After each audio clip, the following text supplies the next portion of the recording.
What would you do if the only way to save your family, was to break the very rules that have kept you alive? Dips, stay with me till the end, because this true-to-life saga from Dr. The Shadows of American Slavery doesn't just reveal one man's rebellion. It shows how a single strike of a hammer can echo into freedom.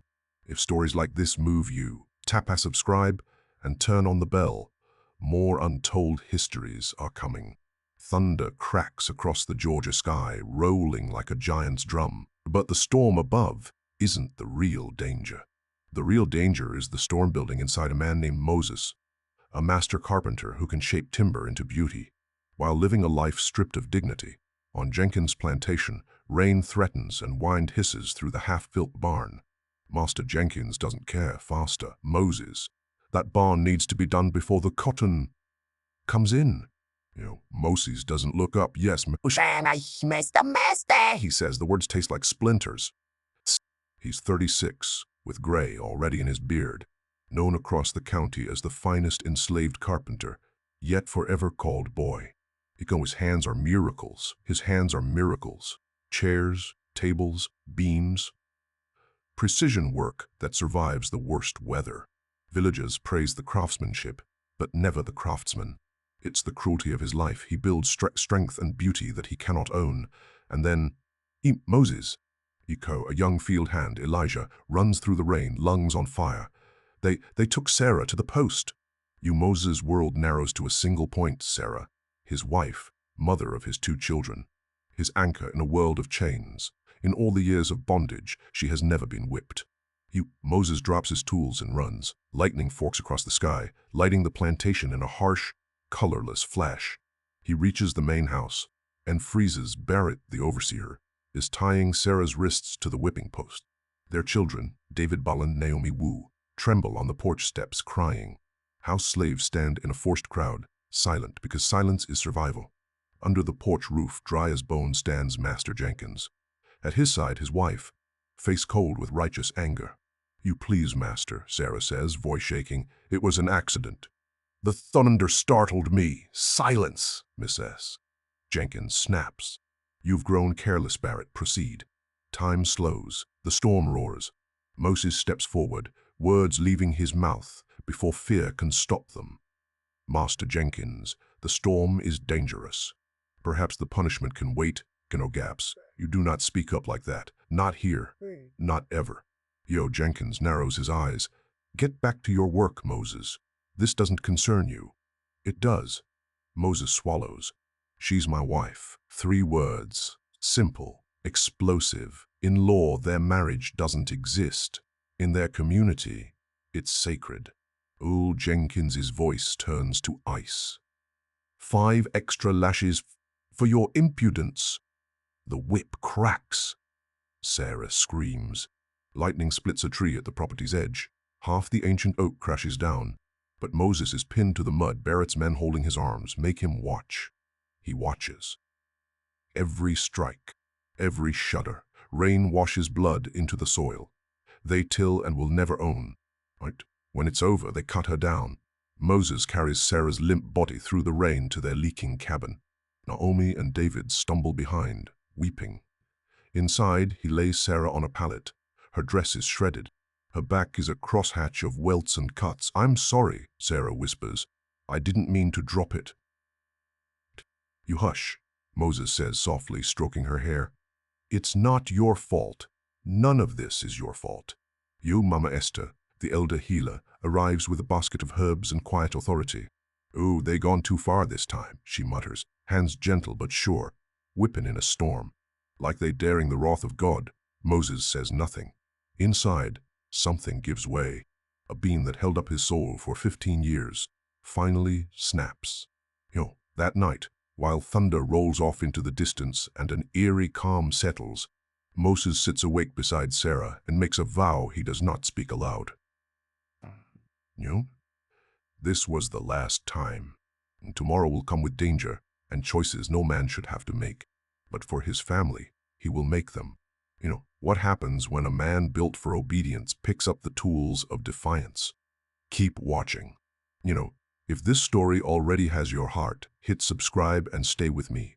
The next moments will decide everything. There's no mercy.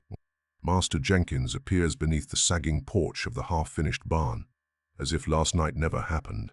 The storm damaged the main house roof, he says, not bothering with greeting. You'll repair it immediately.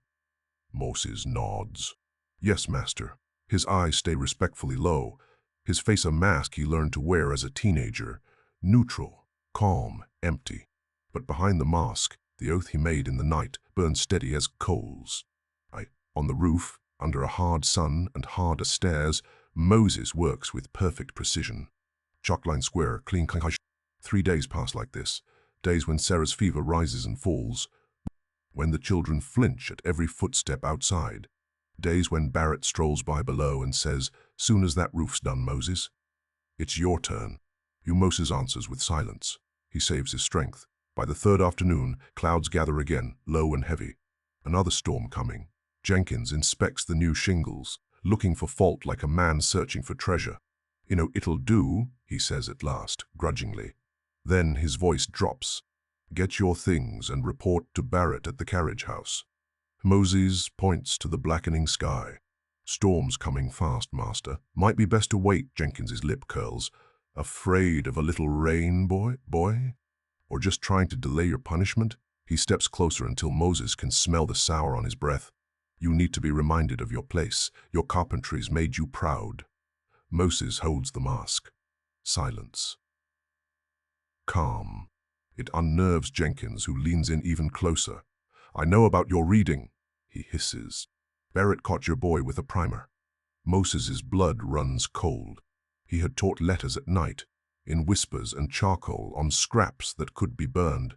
He had taught because a mind is a door, and every door deserves a key. No one, Master Moses, lies evenly. "The boy must have found it," Lolly slushes. "Barrett says the boy named you before he could stop himself." Jenkins smiles, a slow, mean curve. After Barrett's done with you, maybe we'll sell the boy best to separate him young." Something moves inside Moses the way a storm front moves. Sudden, massive, unstoppable. Thunder murmurs in the distance. You won't touch my son," Moses says so quietly. Jenkins has to lean in. What did you say to me, boy?" Jenkins's hand drops to the short whip at his belt. Moses does the forbidden thing. He raises his eyes and meets Jenkins's gaze, level, human, equal. "You won't touch my son." The first lash comes fast. It opens a line of fire across Moses's cheek. He doesn't flinch. "To the post," Jenkins shouts, spittle mixing with the first fat drops of rain. "Barrett! Barrett!" But the wind is up and rain sheets across the porch. No one hears. No one comes. They are alone. Jenkins lifts the whip again. This time, Moses's hand shoots up and catches his wrist. Shock floods Jenkins's eyes. The ancient fear buried in every slaveholder, that one day their property would rise up and say no. "Let go," Jenkins commands, trying to keep his voice even. It trembles anyway. Moses's grip tightens, bone against bone. The strength of 30,000 hammered nails focuses into a single hold. You whipped my wife for a dish," Moses says, rain running off his jaw. "You threatened to sell my son for learning to read." He watches realization dawn. The moment Jenkins understands that the line has been crossed and there is no going back. Moses twists Jenkins's arm behind his back, clamps a hand over his mouth, and walks him off the porch. The storm does the rest. Wind howling, rain smothering sound, doors slamming, windows latching. Everyone is busy with the weather. No one sees them cut across the yard toward the only place Moses truly knows. The barn. Inside the half-finished structure, he shoves Jenkins forward. One quick punch to the gut folds the man over, stealing breath. Rope lies coiled where rope always lies. Moses ties knots. He's tied 1,000 times, fast, firm, unshakable. Have you lost your mind?" Jenkins wheezes. "They'll hang you, burn you." "Perhaps," Moses says, checking the knots. "But you won't be there to see it. Fear, the real kind, finally finds Jenkins's voice. Think about your family. Stop now and I might be lenient." Moses laughs once. It sounds strange in his own ears. Lenient, like you were with Sarah? Like you were with Tom when he was too sick to work? Like you were with Mary when your friends visited? Jenkins swallows. That's different. They're property. We are human beings. Moses reaches for the one tool he trusts more than any other. His hammer. The thing that built Jenkins's wealth, barns, floors, furniture. The thing that made other men praise a master and ignore the man who actually created. You, Moses, wait, Jenkins whispers. I have a wife. Children, so do I. The first blow is not to kill, it's to silence. The second is to erase the whip from Moses's cheek. The third is for the moment at the post, when they said, make him watch. No, wind screams through the gaps in the walls. Rain drums on the half-roof. Nature itself sounds like it's raging with him. When it's done, Moses drags the body to the unfinished stall. A shallow crawl space yawns beneath the new flooring. He lays Jenkins there, covers him with planks he himself cut, and nails them home, clean, precise, invisible. The barn smells of new wood and wet hay. No blood, no trace. The storm eases. Thunder rolls away. Moses cleans his hammer, loops it through his belt, and steps back into the rain with the same mask he wore that morning. The mask of obedience, but inside everything is different. A door has opened and cannot be closed. Curiosity gap. The body is hidden, the storm is passing, but the danger has only begun. How do you hide a crime on land that watches your every breath? CT are natural. If you're invested in Moses's choice, stay with me. Up next, the plan, the whispers, and the Underground Railroad. Moving in the shadows. Tap like so. This story reaches more people who need to hear it. Night falls heavy. Sarah sleeps in pain, her back raw but healing. Moses sits by the fire, hammer across his knees. He knows what must come next, escape. But you don't just run from a plantation. You vanish only with help. That help comes quietly. Mama Esther leans close, whispering through the smoke. I know a way, she says. There be a network. Folks risking life and limb to lead us north. They call it the railroad, but there ain't no trains, just safe hands and hidden roads. Moses listens. The words sound like impossible hope. But Esther's eyes are steady. I seen men come through, gone by night, free by winter. Another ally joins John, the plantation's groom. He owes Moses for mending his cabin when his own child was sick. I'll ready a carriage, John says. When the patrol's drunk or drowsy, I'll get you out the gate. Sarah resists at first. We won't make it, they'll kill us all. Moses takes her hand, calloused fingers curling around her trembling ones. If we stay, they'll break us one by one. If we run, maybe our children see a world without chains. Sarah sees the fire in his eyes, the fire she saw when he first courted her by the river. She nods, the choice is made. The children are taught silence, Naomi 5, learns to press a finger to her lips instead of crying. David 8 practices walking without sound, shadowing his father's steps. Food is hidden in cloth bundles, cornbread, dried apples. A water skin is patched and refilled. Mama Esther gives Sarah a salve to ease her wounds. Rub this deep, keep moving. No matter the pain, she urges. Freedom don't wait for comfort. Every hour, danger prowls. Barrett, suspicious, lingers too often near their cabin. Once he asks David, boy, what you been writing in the dirt there? Moses erases the letters with his foot. Before David can answer, the noose tightens. They must go soon. The plantation sleeps under a moonless sky. John waits with the carriage, reins trembling in his hands. Mama Esther prays in the dark, her cracked voice whispering, Lord, part the waters once more. Sarah climbs into the carriage, grimacing as the boards scrape her back. Naomi curls against her side, silent tears soaking her dress. David sits straight, jaw tight like a man twice his age. Moses joins them, hammer still on his belt. He will not leave it, not now, not ever. John snaps the reins. The wheels roll softly over damp earth. They pass the cabins, the fields, the overseer's quarters. The gate looms. Barrett dozes in a chair by the lantern.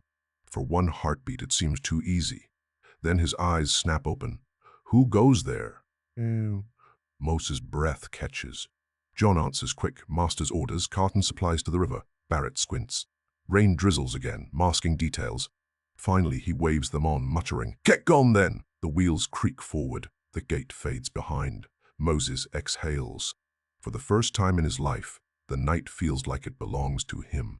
Half a mile down the road, hoofbeats echo. Torches flare behind them. Barrett again, suspicious or maybe alerted by Jenkins's absence. Slavers ride hard, shouting. Moses knows what must be done. He grips John's shoulder. "Take them north. If they catch us all, none survive. I'll hold them." Sarah gasps. "No, Moses." He leans close, kisses her forehead. "Protect the children. Tell them their father built more than barns. He built their freedom." Before she can answer, he leaps from the carriage, landing hard in the mud. He waves, shouting to draw the riders. The torches veer toward him. The carriage rattles away, swallowed by darkness. Moses runs into the trees, hammer in hand, heart pounding. Behind him, the hunt begins. Will Moses survive the chase? Or will the price of freedom be his life? The story is about to twist in ways no one expects. If you're still watching, don't blink now. Hit subscribe and stay with me. Next, Moses faces the blood price of freedom and the railroad waiting in the shadows. Night air wraps around Moses and his family like a warning. The plantation sleeps under doubled watch, yet shadows hold their secrets. With Naomi on his back and David clinging to Sarah's hand, Moses guides them toward the small carriage John has prepared. Every step could be their last on Jenkins soil. "Over here," whispers John from the trees, leading a silent horse. Relief is brief. Stay off the main roads. Follow the creek 5 miles. Look for the lightning-struck oak. Someone will meet you there. Moses clasps his hand. "You could come." John shakes his head. "Not yet. I've got others to help." The family climbs in. Wheels creak, but oiled wood hides most sound. The plantation shrinks behind them, and with it, years of chains. Ahead lies the unknown. If you're watching, don't click away now. What happens next is the razor's edge between life and death. The carriage rattles along the creek path. The night is damp, the moon a thin sliver. Naomi dozes against Moses' shoulder. Sarah scans the dark. David whispers, "Papa, are we really free now?" Moses' chest tightens. "Not yet, son, but we're on the road to it." Then, hooves. Faint but growing louder, Sarah hears it too. Barrett. The pursuers are closing fast. Moses' mind spins. The carriage cannot outrun horses bred for speed. There is only one choice. He slows, whispers to Sarah, "Take the children, continue on foot." The path leads to the meeting. "I'll lead them away." "No," Sarah gasps, clutching him. "We stay together. You promised. If we stay, we're all caught this way. You and the children have a chance." He lifts Naomi down, hugs David tight. "Be brave. Remember what I taught you." Tears blur Sarah's eyes as Moses kisses her one last time. "Keep the North Star in front of you. That's how I'll find you again." Then he turns the carriage and drives it back toward the thunder of hooves. Alone. The pursuers burst into view. Barrett in front, rifle gleaming, 4 men behind. They pull up, surprised to see Moses charging toward them instead of fleeing. "Where's your family?" Barrett demands. "Where's Jenkins?" Moses lets desperation color his voice. "Slave stealers took them." "I'm trying to find them." Barrett's laugh cuts sharp. "We know what you did. A house slave saw you. Where's Jenkins?" Moses says nothing. Barrett signals. 2 men dismount to search the carriage. Moses' decision comes like lightning. Sudden, final. He slaps the reins hard. The horse bolts, knocking Barrett's rifle aside. Shots crack the air. Wood splinters by Moses' ear. He drives into the trees, branches whipping his face, wheels bouncing over roots. Ahead, the creek roars through a ravine. It's madness, but it's also salvation. Moses yanks the reins, aiming for the drop. At the last instant, he leaps free. The carriage and horse plunge into the water with a thunderous crash. Swept downstream. Flat on the ground, gasping, Moses crawls into the brush. Barrett and his men reach the ravine edge just as the wreck vanishes downstream. "He's gone into the water!" One shouts. Barrett orders them to spread out. Some go downriver. 2 follow the creek upstream. Towards Sarah and the children, blood drains from Moses's face. He cannot let them reach his family. In gobbing pain, he circles back through the forest. Every twig snaps loud in his ears. At the lightning-struck oak, he sees them, 2 men dismounted, examining footprints. A woman, children? One says. Moses grips a heavy branch. Stealth fails when a twig betrays him. A pistol fires. Bark explodes by his head. He rushes, swinging hard. 1 man crashes down. The other fires again, grazing Moses's arm. Rage powers him through the pain. Another swing. Knees buckle, a cry of pain. No, but the first man rises with a knife snarling. He lunges, blade sinking into Moses's side. White-hot agony. Yet Moses smashes the branch across his skull. He collapses. The second crawls for his pistol until Moses kicks it away and finishes it. Breath ragged, bleeding badly, Moses unties their horses and slaps them off. In the opposite direction. With 1 hand pressed to his wound, he stumbles up the path Sarah took. Minutes feel like miles. Every step is fire. At dawn's edge, he reaches the meeting clearing. Empty. Panic claws him until he spots a scrap of Naomi's dress snagged on a bramble. They were here, rustling. Moses spins, branch raised. A man steps out, a red scarf at his throat. "Easy, friend. You must be Moses. John said you might follow." Moses stumbled to his knees. "My family, are they safe?" "Yo. They're safe. Already on their way." Relief buckles Moses's strength. The stranger kneels, eyes on the blood soaking Moses's side. "But you're badly hurt. We can't stay here. Can you walk?"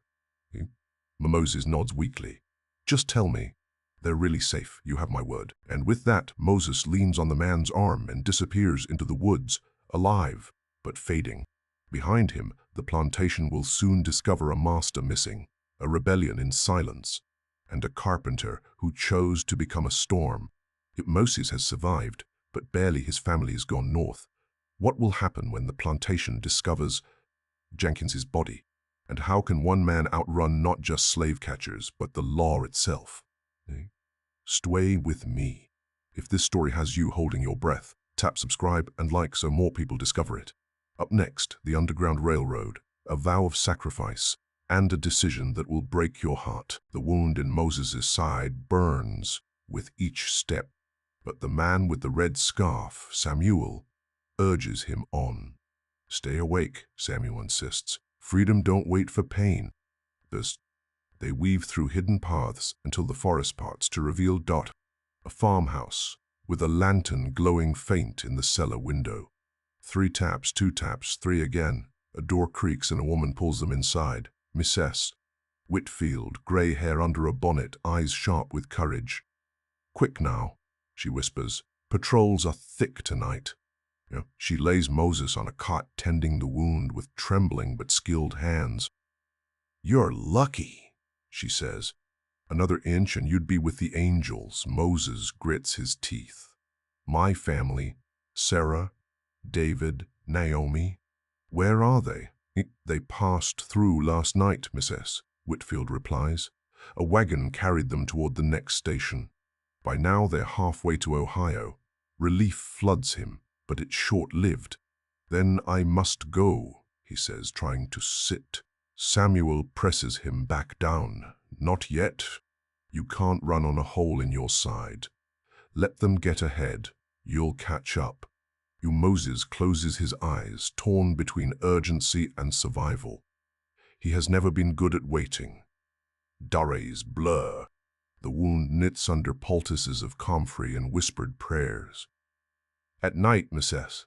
Whitfield tells him of the railroad, code words, safe houses, songs sung in fields with hidden maps. Follow the drinking gourd isn't just a tune, it's a compass. Quilts on fences carry patterns, pointing to safe doors. White allies and free black families form a chain of courage stretching northward. Samuel explains his role. "I guided passengers between stations. Every mile is a gamble. Patrols bribe, threaten, raid homes like this one. But we keep moving because stopping means chains. Moses listens, memorizing every detail. His carpenter's mind, built for measurements, joints, precision, now measures roots, watches shadows, reads the land. His skills are becoming weapons of freedom. One night, Miss S. Whitfield slips him a folded paper. "From your wife," she whispers. A courier carried it. His hands tremble opening it.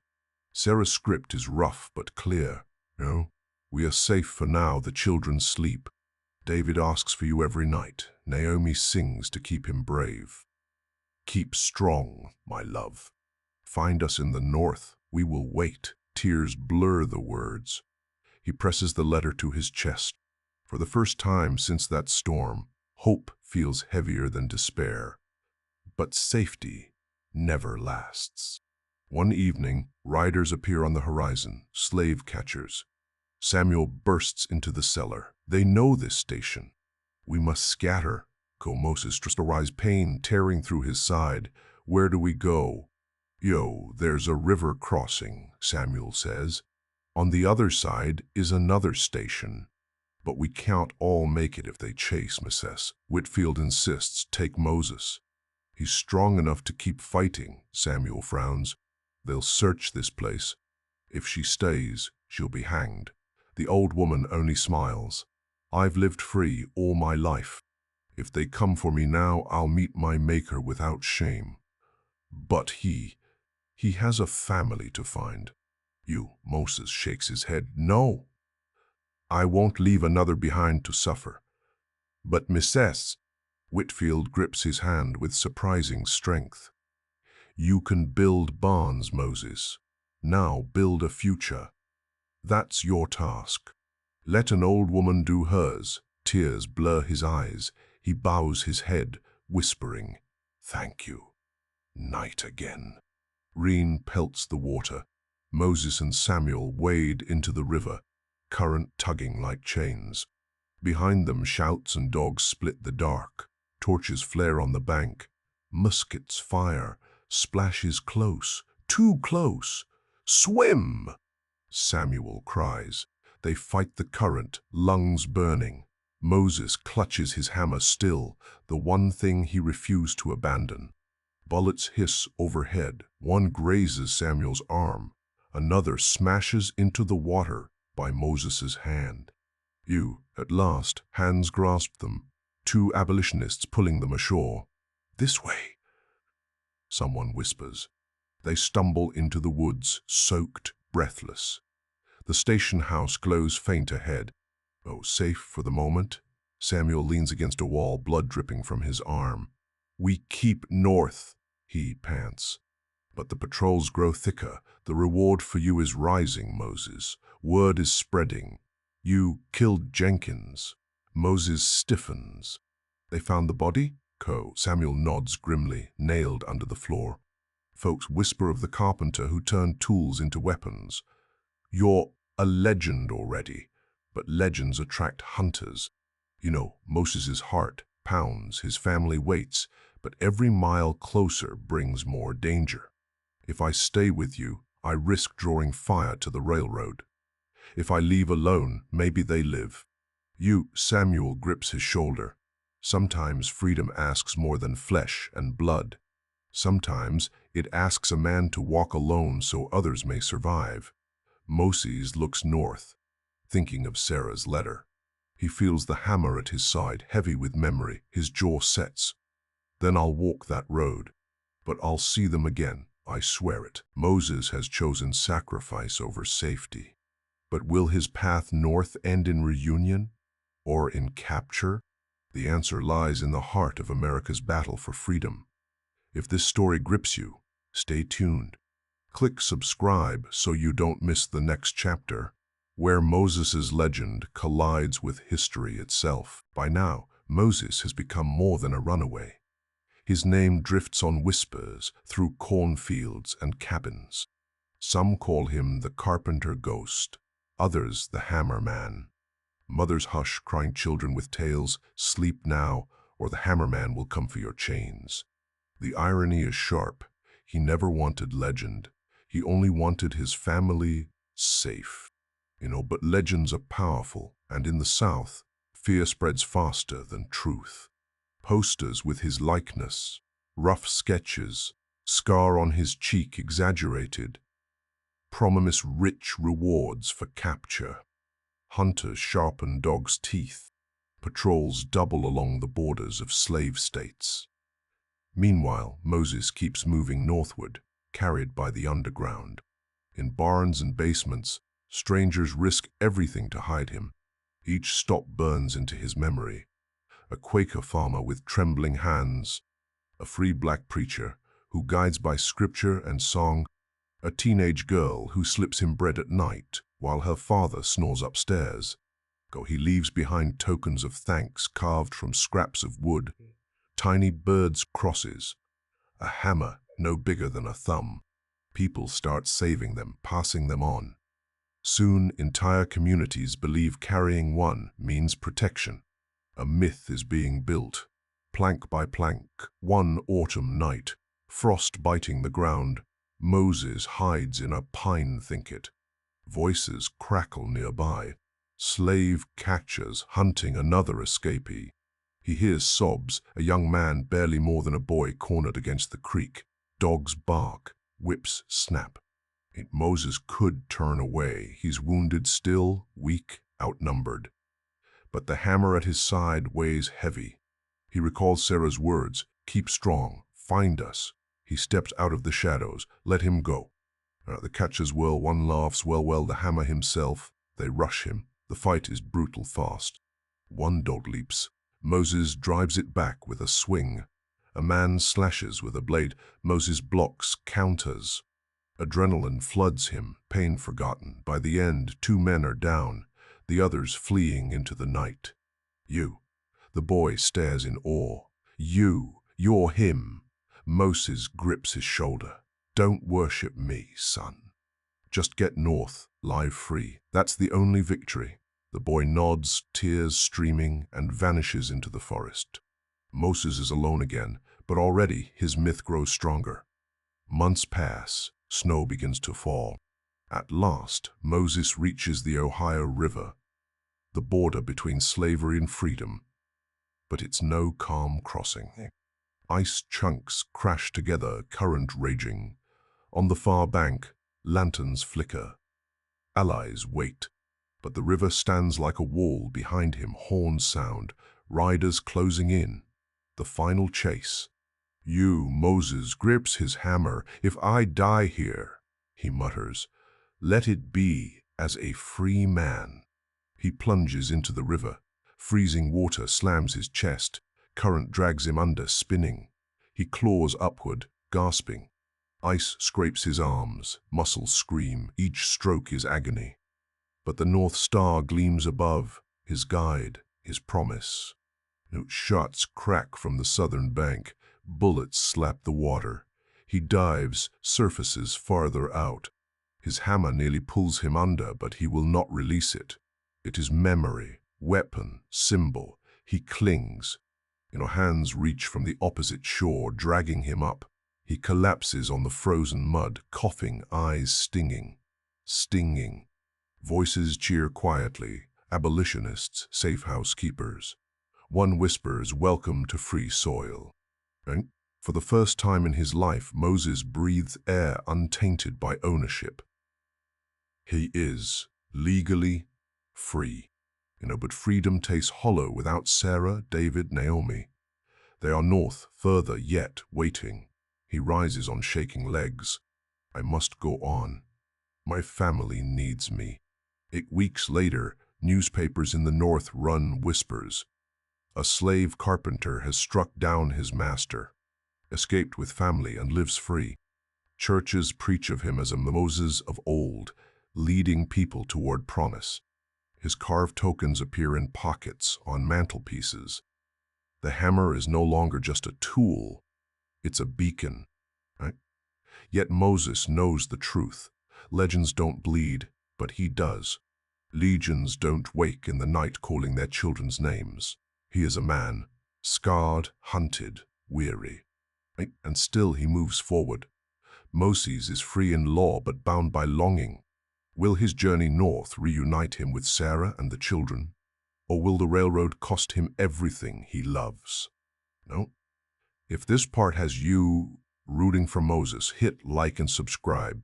Next, we follow him into reunion, or heartbreak, at the edge of freedom's promise. Snow crunches under Moses's boots as he trudges through Ohio. The air stings, colder than anything he's known in Georgia. But every puff of breath is a reminder he is alive, unchained. His heart beats to one rhythm only. Find them. At a station house in Cincinnati, he finally hears their names. A woman whispers, a mother, 2 children. They passed here 3 weeks ago. The girl hummed a song about a star. The boy held a wooden bird. Moses's throat tightens. Naomi, David, Sarah.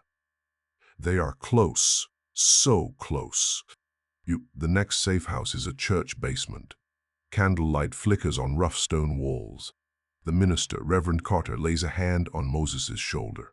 Brother, they made it farther north, to Cleveland. Ships leave there for Canada.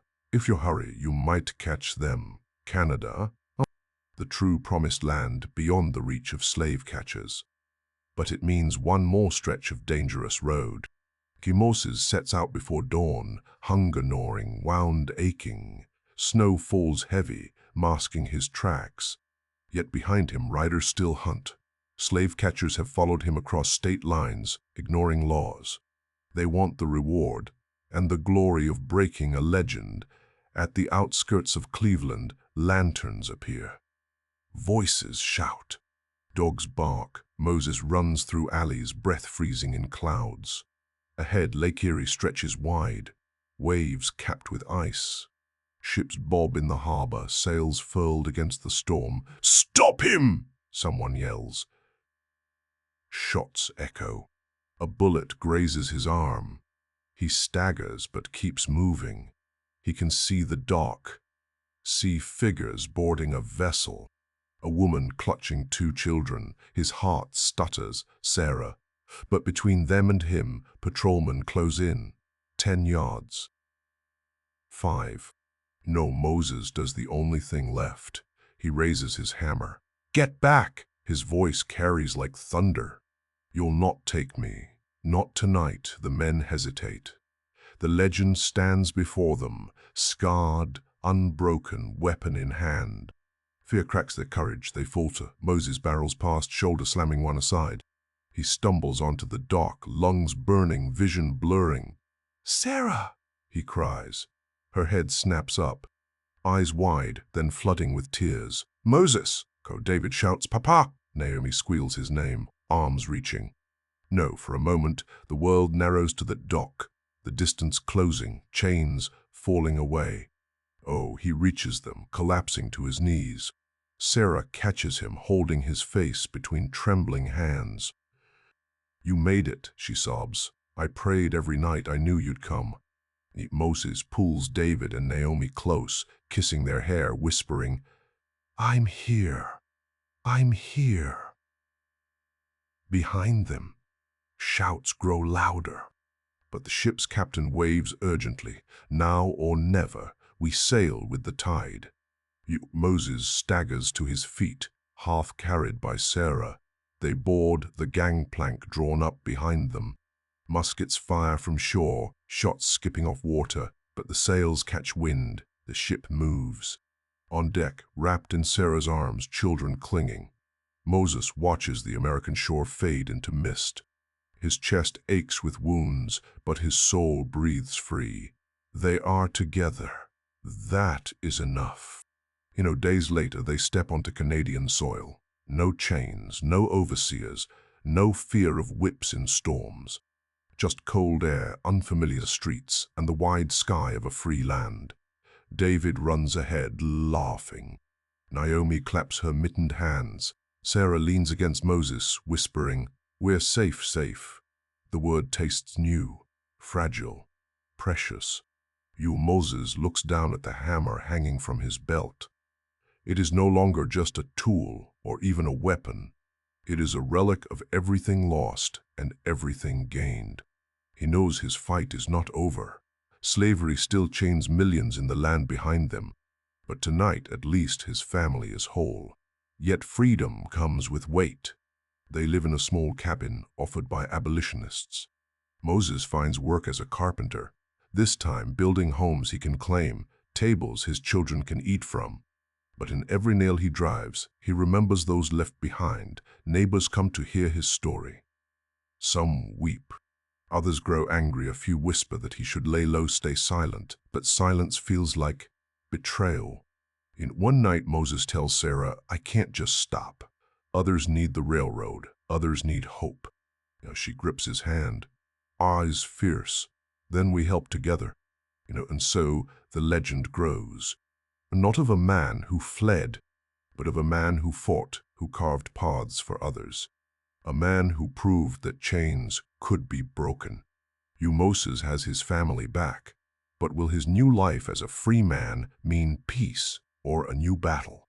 His hammer is not done speaking. If this reunion moved you, don't miss the next part. Hit subscribe, because the final chapter shows how Moses' choice turns into a legacy far bigger than himself. The morning sun rose over Toronto, casting long golden beams across a small, sturdy cabin at the edge of town. This was no ordinary home. It was a place built not only with wood and nails, but with resilience, sacrifice, and a dream finally realized. The man who stood on the porch that day wasn't just a carpenter. He was a survivor, a father, a husband, and, though history books might not record his name, a builder of freedom. Moses Jenkins, now known as Samuel Wilson, had crossed the border into Canada with nothing but his tools, his hands, and his unbreakable will. By law, he was free, but the memories of Georgia, the lashes across Sarah's back, the sound of Barrett's whip cracking in the storm, and the haunting cries of his children in the night, those chains lingered in his heart. Freedom had not erased the past. It had given him something more dangerous, the responsibility to honor it. Inside his new home, Samuel began to work. At first, it was simple jobs, repairing broken chairs, fixing doors, mending fences. But word traveled quickly. His craftsmanship carried a signature strength and beauty. Soon, he wasn't just building for neighbors. He was raising barns, shaping homes, and carving furniture that generations would pass down. In every beam and board, Samuel left an imprint of survival. Each hammer strike whispered, "We are still here." But Samuel didn't work only for money. His cabin soon became a hidden station on the Underground Railroad. The same hands that once built a barn for Jenkins now sheltered those fleeing men like him. Families arrived at his door, trembling with exhaustion and fear. He gave them food, blankets, and a safe place to rest.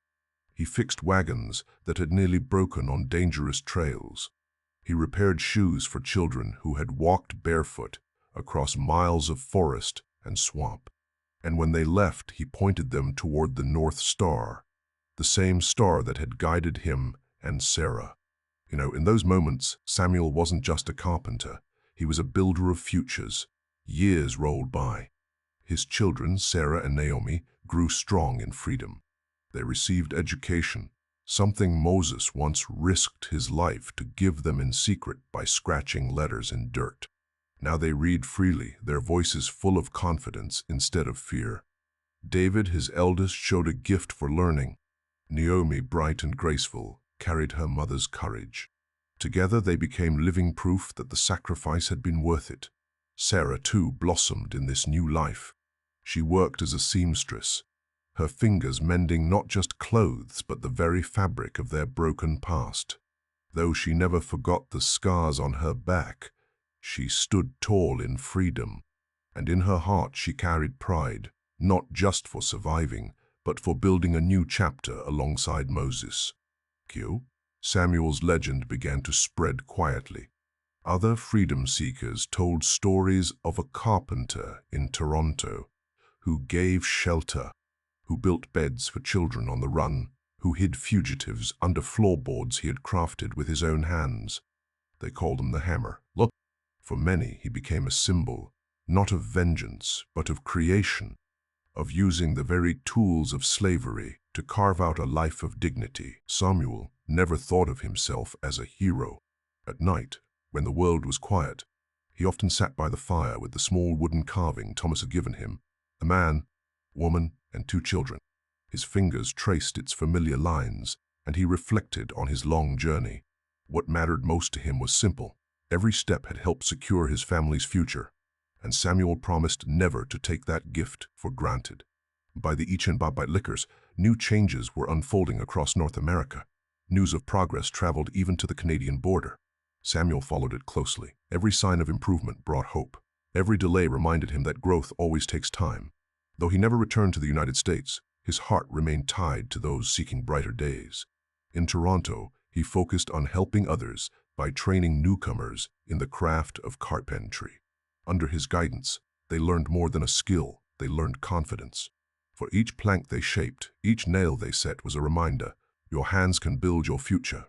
Iko in Ichen Babait Loshawu, a new chapter began in America. Crowds in Toronto celebrated, but Samuel stood apart, quiet. The world was changing, yet patience and healing would still be needed. He thought of his family, both past and present, and hoped the promises of the future would truly last. Iko, when he looked at his children, now grown and thriving, he felt peace. David became a teacher, sharing knowledge Samuel once dreamed of passing along.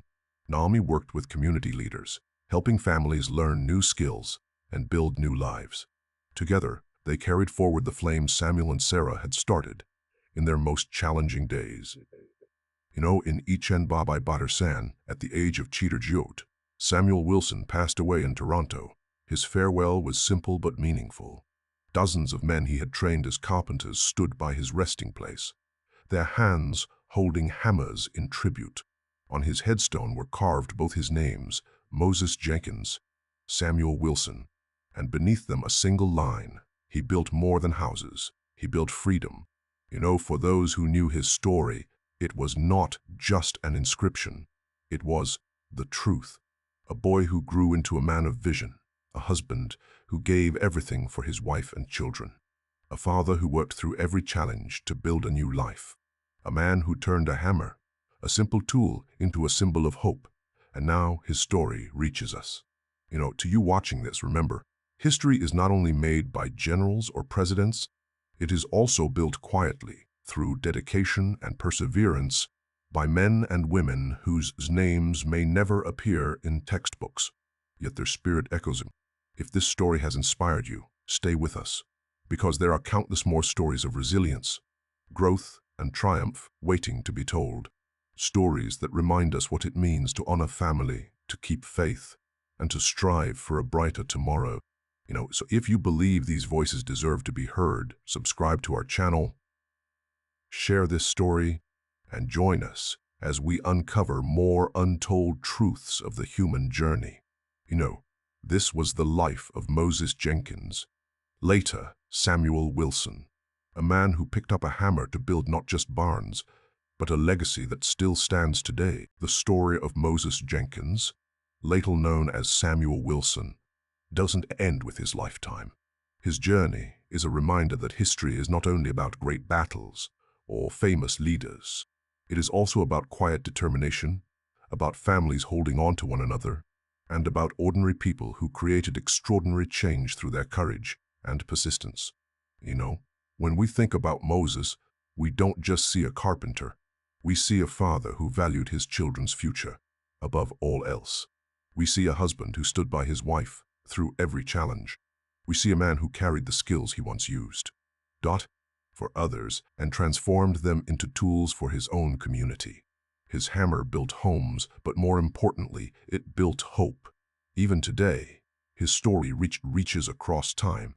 It teaches us that resilience can outlast hardship, and that love can inspire action greater than fear. The name Samuel Wilson might not be in every textbook, but the values he lived by: family, perseverance, and belief in a brighter tomorrow remain timeless.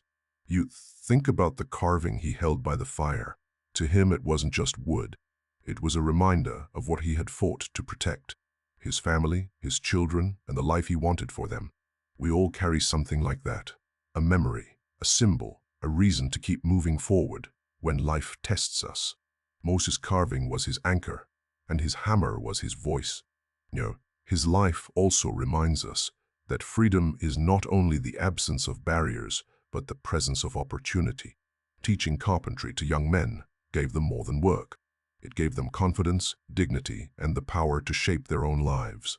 In every skill passed on, Moses planted seeds that grew long after he was gone. And that brings us to the present. As you listen to this story, consider your own tools. Maybe your hammer isn't made of iron and wood. Maybe it's a pen, a computer, a voice, or an idea. Whatever it is, you can use it to build something lasting, for your family, for your community, for the future.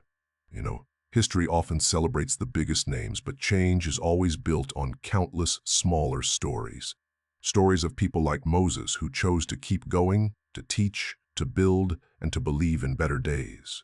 Their names may not appear in headlines, but their impact echoes in the lives of those they touched. So as we close this chapter, remember, you too are part of history.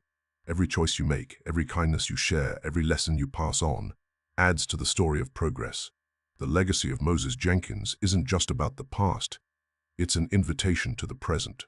An invitation to pick up your own hammer, whatever form it takes, and use it to build something that lasts. And now we ask you, don't let this story stop here. Share it with others. Talk about it. Keep it alive. Because when we tell these stories, we honor the people who live them, and we keep their lessons alive for the next generation. If this journey inspired you, stay with us. More stories of resilience, of endurance, of quiet triumph are waiting to be told. Stories that prove again and again that no matter the time, no matter the place, the human spirit can rise, rebuild, and renew. So if you believe in lifting up these voices, subscribe to our channel, share this video, and join us as we continue exploring untold stories that matter. This was the story of Moses Jenkins, later Samuel Wilson, a man who picked up a hammer not just to build houses, but to build a legacy of hope. And that legacy, even today, still stands. Toronto in the mid-1800s was alive with change. Streets bustled with newcomers from every corner of the world. Among them was Samuel Wilson, a man determined to start fresh. At first he had little more than his skills and determination, yet carpentry had always been his gift. Word spread quickly. Here was a craftsman whose hands could shape wood into homes, barns, and furniture that lasted through storms and winters. Soon, he was earning enough not only to provide for himself, but also to help others who had just arrived with nothing. But Samuel didn't stop at building with timber. He began building lives. Many who reached Toronto carried heavy memories of hardship. Samuel took in apprentices, young men eager to start over. He didn't just teach them how to hold a hammer or saw a plank. He taught them something far more valuable: pride. Every nail you drive, he would say, is proof that your hands belong to you now. And those words mattered. For people who had once been told they had no worth, every skill learned became an act of confidence. Every piece of wood shaped into something useful became a declaration. I can build. I can create. I can stand tall. Samuel's modest workshop soon became more than a place of labor. It became a haven. Men gathered to trade stories, share news of loved ones, and dream of futures filled with possibility. Samuel listened, guided, encouraged. His small cabin on the edge of Toronto became a safe place too. When new arrivals came, exhausted and uncertain, he gave them shelter, sometimes just for a night, sometimes longer. Always with warmth, food, and the reassurance that they had reached a land where they could start again. Yet even in safety, Samuel wrestled with memories. At night, when the work was done, he often sat by the fire. In his hand, he held the small wooden carving given to him by Thomas, a carving of a family, him and woman and 2 children. He traced its lines, remembering storms, struggles, and choices that could not be undone. Did he regret his past? At times, yes. But more often, he reminded himself, without those choices, his wife and children might never have known freedom. That painful chapter, however dark, had opened the door to everything that followed. As years passed, Samuel found peace in watching his children grow. David became a teacher, sharing knowledge. Samuel once risked everything to give. Naomi worked with community groups, teaching reading and writing, helping others claim futures once denied. Together, they carried forward the flame Samuel and Sarah had lit in the darkest hours. Time passed. Samuel grew older, his beard turning silver, his hands stiffening from decades of labor. Yet he never stopped working, never stopped teaching. His workshop produced not only furniture and homes, but also generations of craftsmen who built lives of independence. And then, one spring day, Samuel experienced something he had thought impossible. A knock came at his door. Standing, there was a tall young man with intelligent eyes that seemed strangely familiar. "You, sir," the young man asked politely, "they say you might take on an apprentice. My name is David. David Freeman." Samuel's heart nearly stopped. Freeman, the chosen surname of many who had once been denied a family name. But it was the first name that pissed him. David, the son he had last seen as a boy. The details unfolded slowly, almost too miraculous to believe. David had grown into a man, traveled north, and through a chain of helping hands, had been sent directly to Toronto, sent to Samuel's door without even knowing it was his father's. At first, Samuel said little, but when David's eyes wandered to the mantelpiece, he saw the wooden carving, the small family figurine. Recognition spread across his face. He turned back to Samuel, his voice trembling. "Papa?" That single word collapsed 10 years of silence. Father and son embraced, weeping openly, no longer needing masks of strength. For Samuel, it was the moment he had never dared to hope for, reunion. Soon after, messages traveled back and forth. Sarah and Naomi were alive, safe, and waiting. Plans were made, and in time the family reunited in Canada, together again after more than a decade apart. Samuel lived out his final years, surrounded by the very people for whom he had risked everything. When he passed in Ichenbabit Batasasanat, the age of Titisajut, dozens of men he had trained gathered at his graveside. They held their hammers not as tools of labor, but as symbols of respect. On his headstone were carved both names. Moses Jenkins, Samuel Wilson. He built more than houses. He built freedom. No, for those who knew him, that inscription was not poetry. It was truth. He had been a boy torn from his family, a husband who risked everything, a father who faced storms and fear to protect his children. He had been a craftsman whose hammer once symbolized hardship and later became a tool of hope. And now his story reaches us. History is not shaped only by leaders in books. It is carried in the quiet strength of men and women who refuse to let hardship define them. Samuel's journey reminds us that courage can echo across generations. If this story has moved you, stay with us, because there are countless more hidden stories of resilience and survival waiting to be told. Stories that challenge, inspire, and remind us what it means to fight for dignity and freedom. So if you believe these voices from the shadows deserve to be heard, subscribe to our channel, share this story, and join us on the journey to uncover more untold truths. This was the life of Moses Jenkins, later known as Samuel Wilson, a man who picked up a hammer to build not just barns, but a legacy that still stands today.